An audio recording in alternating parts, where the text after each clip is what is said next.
All right, good evening, everyone. My name is Juliana Connolly, and I'm just going to give it 1 or 2 more minutes just as people join here, and then we'll get started.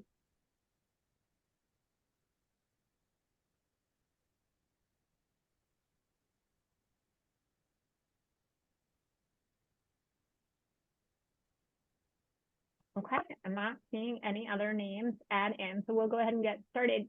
My name is Juliana Connolly, and I lead environmental remediation activities for Hilco Redevelopment Partners, including here in Philadelphia at the former refinery. We're here this evening to talk about the cleanup of a localized release that occurred on the property in November of 2021. That release occurred during demolition activities, and we'll get into more details about that. Before we get started, I just want to let everyone know that topics and questions related to the Bellwether District project more broadly will not be addressed tonight, but I invite you to join our next quarterly public meeting, which is on March 26th, where you can ask any questions and we'll have more broader updates related to the project in general, not specific to this issue. I'm joined this evening by my colleague, Amy Cohn with HRP, as well as our environmental consultants from Terraphase Engineering, Kevin Long and Rachel Weaver. I'm going to hand it over to Kevin and Rachel in a moment, but before I do that, I just wanted to walk you through how we're going to handle question and answers this evening. You should feel free at any time during the presentation to enter your questions, to type your questions into the question and answer section of the Zoom function. And we will be taking all questions at the end of the presentation. When we do get to that Q&A section, you'll also have the option, if you prefer to ask your question by verbally, you'll have the option to unmute yourself at that point. So if you do want to ask a question verbally, raise your hand virtually with the Zoom function, and we'll be able to unmute you and let you ask your question. So either type your question in the Q&A or raise your hand virtually when we get to the Q&A section, and we will look to answer any questions on this topic. Kevin, I'll hand it over to you now. Thanks, Juliana. So thank you for that introduction. We're very excited to have the opportunity to walk you through the investigation results and what we've captured in a document that we've submitted to the state to summarize the characterization and the work that's been done at this one particular area of the former facility. We're going to refer to the area as the PB 881 Dike Roadway Release. You might hear me use that terminology throughout the presentation, so you'll have a sense of what we're talking about. And this work has been done on behalf of PESRM. And as Juliana had mentioned earlier, my name is Kevin Long. I'm a principal consultant with Terraphase, and I'm joined by my colleague, Rachel Weaver. So let's get into it.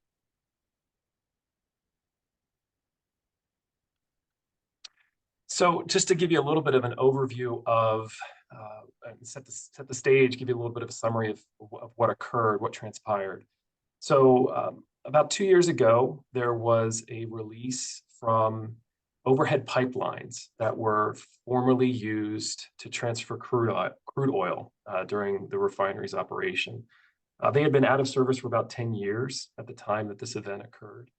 And these pipelines were actually located in an area just west of the above ground storage tank PB 81. PB stands for Point Breeze, just in case anybody's curious.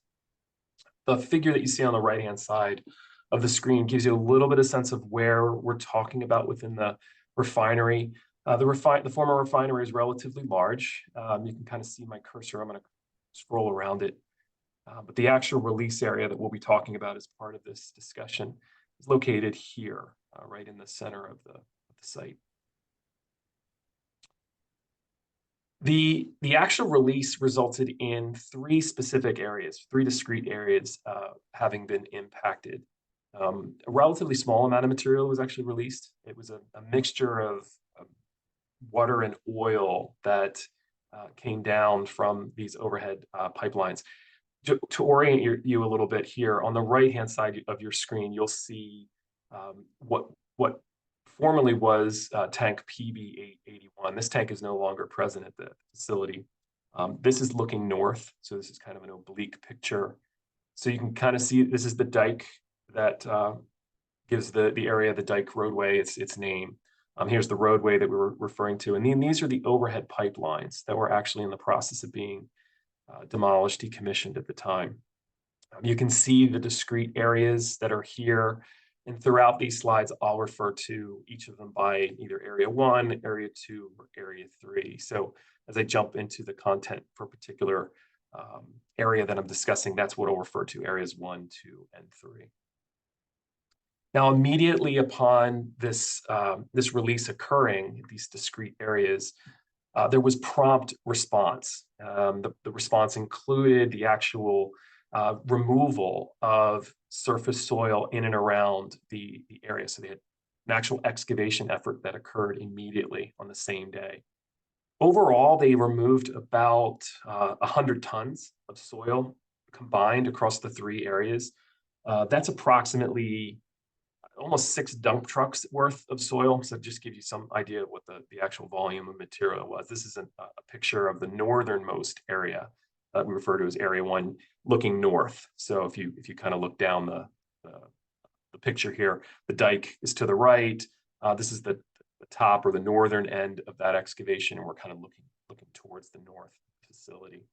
All the soil was removed, and it was transported off-site to a disposal facility in New Jersey. So what we're doing is we're actually working through the investigation and closure of each of these releases through a program that was established in Pennsylvania in approximately 1995.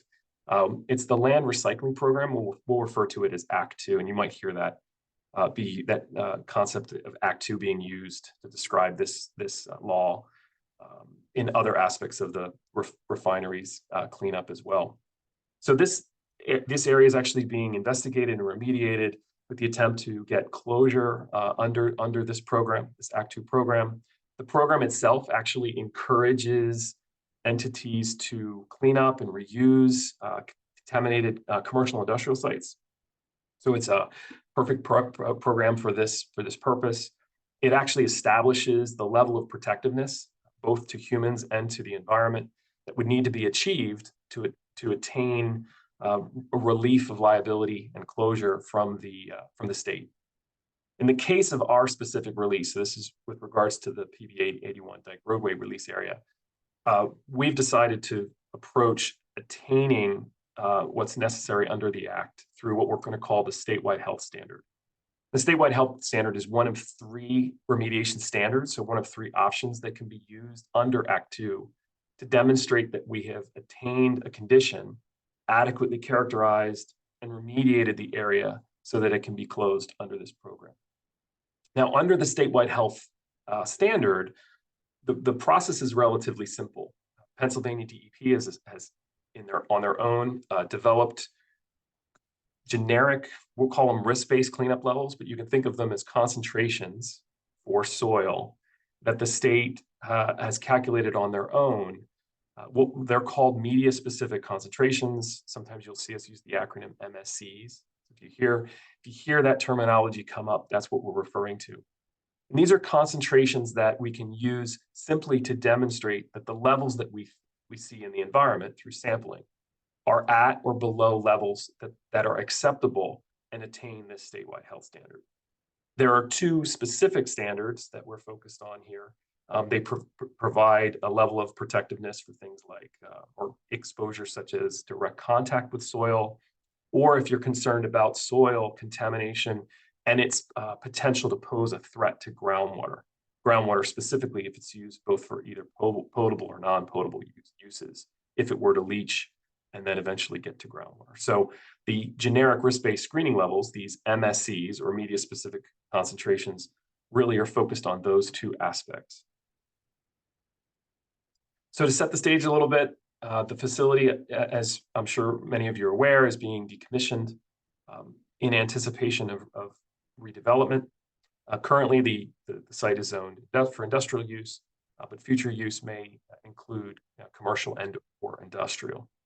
So those applicable MSCs, those generic numbers that the state have developed for our use in the statewide health standard, pertain to non-residential soil direct contact exposure and non-residential, what they call used aquifer soil to groundwater protection. So those are those 2 generic values that the state has calculated for every chemical that we might be interested in looking at as part of this investigation. And that's what we can use to determine whether the remediation that's been performed in these three areas has attained the level of protection that the state is looking for under this standard. So each of these areas was subject to an initial excavation, an actual surface soil remediation, as you saw in that first couple slides, where they went through the process of immediately removing a certain degree, a certain depth of soil throughout each of these areas. And following that initial removal, a sampling program was implemented in each area. It involved the collection of 8 surface samples from each of these areas right at the bottom of the excavation. And the locations themselves were actually selected from within the footprints of these excavations randomly. Now, the state, as part of the Act 2 program, has a tool that they encourage entities such as us who are going through this process to use in figuring out where to look, what locations to choose, and where those locations should be placed. So I'll talk about that in a little bit. But the samples themselves, the soil samples, were analyzed for a suite of chemicals that were presumed to be potentially present in a situation in which we had crude oil. So that was the actual material that had been formerly used in this pipeline. So it's a suite of chemicals that are required by the state to be included in our soil samples. Those samples are sent to a lab for analysis, and then we get back from the lab reports that give us a sense of what those concentrations are in each of those samples. The goal for this overall project, as I mentioned, was to attain the statewide health standard and remove any soil contamination that wouldn't allow us to attain that level of protectiveness. So this concept of random sample generation is something that is important to the program. I'll walk you through this a little bit just so you get a sense of what I'm referring to, but the program has a concept called systematic random sampling. They encourage entities to use in determining where to sample within an excavation area. The figure that you see on the right-hand side is just a cartoon. It actually comes right out of the state's guidance on how to use a tool that they've prepared that they encourage us to use as part of this process. This brown area in this slide or in this image, you can think of as kind of let's call it an excavation area, or an area that was impacted by a theoretical release. And that area has a certain length, it has a certain width to it, such that you can create almost a rectangular box around it. What the state has you do with this tool is they then overlay a series of triangles. So you can kind of see those triangles mapped out here. Those triangles, or that grid of triangles, is overlain over the actual area that you're interested in. And then, just to make it more complicated, each of those triangles are then combined to form a cell that's basically the shape of a diamond. So you can see it's one triangle combined with a second triangle. So you end up with a series of diamond-shaped cells inside this excavation area. Then, within each of those diamond-shaped cells, a computer randomly generates a point. So in this case, it decided where my cursor is, where my PowerPoint, or where my pointer is moving around, decided that's the point for this excavation that they want included as part of this part of the sampling of this cell. The other cells that would be in here, the same thing, the computer would randomly generate a single point within each of these cells. And so that's the process that is used to determine, one, how many samples need to be collected within a given excavation, which is dependent upon size. And then secondarily, within that excavation, where are those random points to be placed? So in the case of these three areas, they were very small. And so the minimum number of samples that need to be collected within any given area, regardless of how small or how big it is, can be no less than 8. So in our case, we were at the bottom end of the threshold that the state uses for determining the number of samples. And so in each of these areas, they were given an allocation of eight samples. So in area 1, area 2, and area 3, the initial characterization involved the collection of 8 randomly distributed samples produced in accordance with this specific methodology. So what you see here on this slide is the actual, let's call it the really basic output that comes out of this process. So in the case of area 1, so I'm referring to the northernmost area of the three, there's approximately 8 feet by 80 feet in area size. You can kind of make out the little triangles that get created as part of this program. And what we've marked here with a 1, this square here, 2, 3, 4, 5, 6, 7, and 8, you can make out the actual sampling points that this tool spit out as part of its process. So for area 1, we take this actual output, we can overlay it within the area of the excavation itself. And what you see here is the actual manifestation of that in terms of sampling points. So every one of these green points represents where we were sampling within this excavation area. So again, in all, there were about eight locations. And in each case, in area 1, all of the concentration data that came back from the lab for each of these points was less than MSCs. And so we were able to easily demonstrate attainment for this area to the statewide health standard.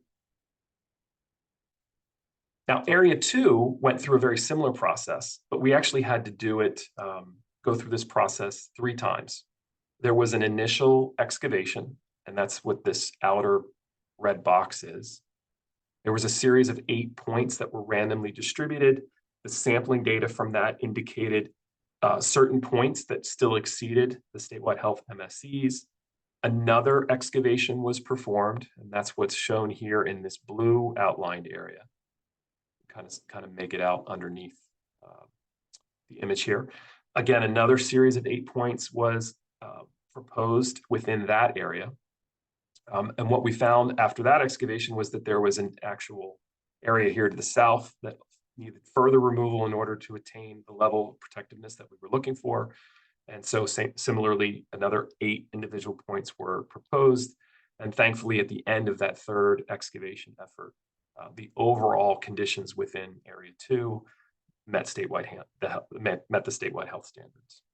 So this area took a little bit more time and a little bit more, a couple of series of removals to attain the statewide health standard, but thankfully we were able to get to that.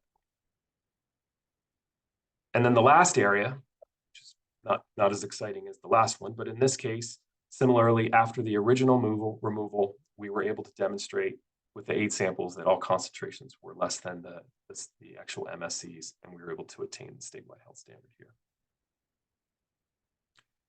So just a quick summary. There were 3 areas that were impacted by the release.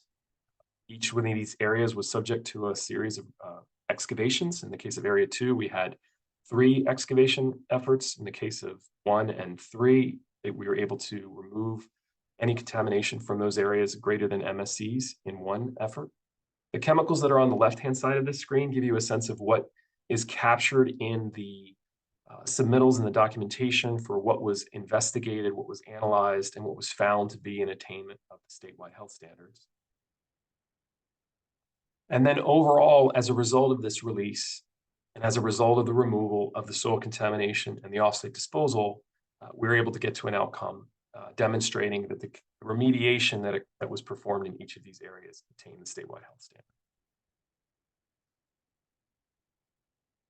So I think at this point, we can take any questions that you might have, but we appreciate the opportunity to walk you through the investigation, the remediation, and the demonstration of attainment for these 3 individual areas.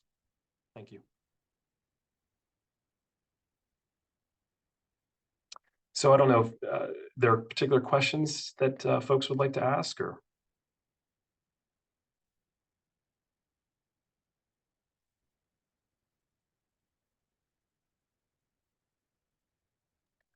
It looks like we have one question, Kevin, in the Q&A from Peter. Hi, Peter. How are you? And if you want to speak out loud, Peter, raise your hand. Otherwise, we can answer this. So the question from Peter, Kevin, is what were the final values found? I think, Peter, I think what you're asking is what were the concentrations that were detected. So that would be a long list to read aloud, just because there's multiple constituents and then multiple samples. But so I would point you to the report, which is available on our website, or it's available in the library, where you can see a very tidily compiled data table that has all the analytical results.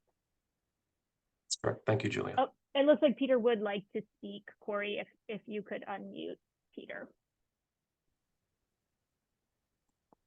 Hi. Hi, Peter. How are you? I'm good, and thank you for a very clear presentation. Just so that when talking to folks and they ask the questions, if we can find what the final values were, for the different contaminants, that would be very helpful. And Yeah. you said that the 100 tons was hauled to a disposal site in New Jersey.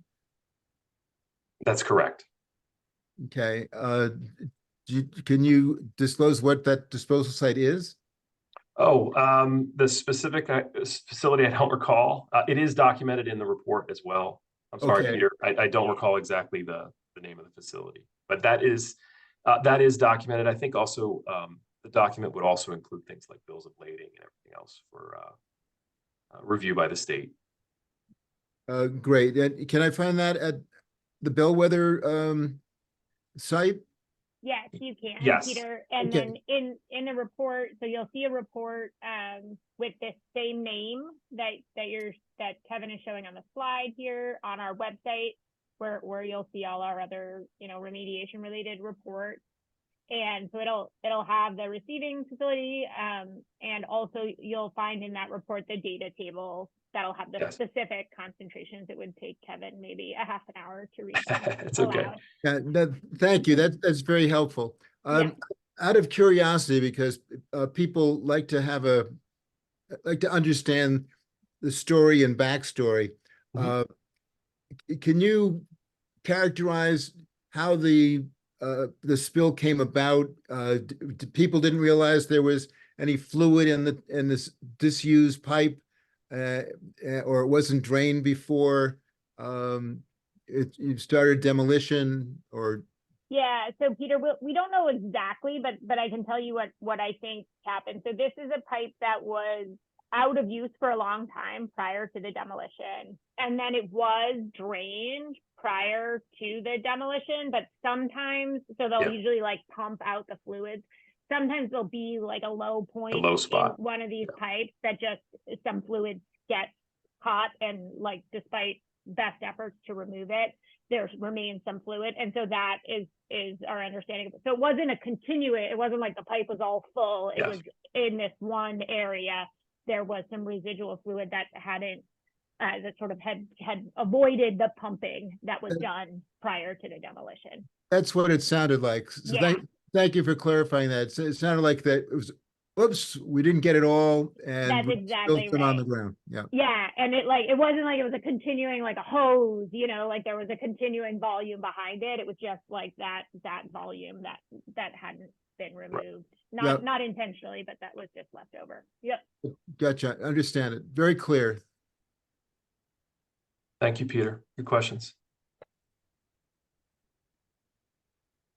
Any others? We do not have any other questions in the Q&A, and I do not see any other hands raised. So I think we will call it an evening, and certainly if anyone has any follow-up questions, as we mentioned, the report is available on the website, and we have our next public meeting on March 26th. Thanks everyone for joining. Thank everyone. Bye now.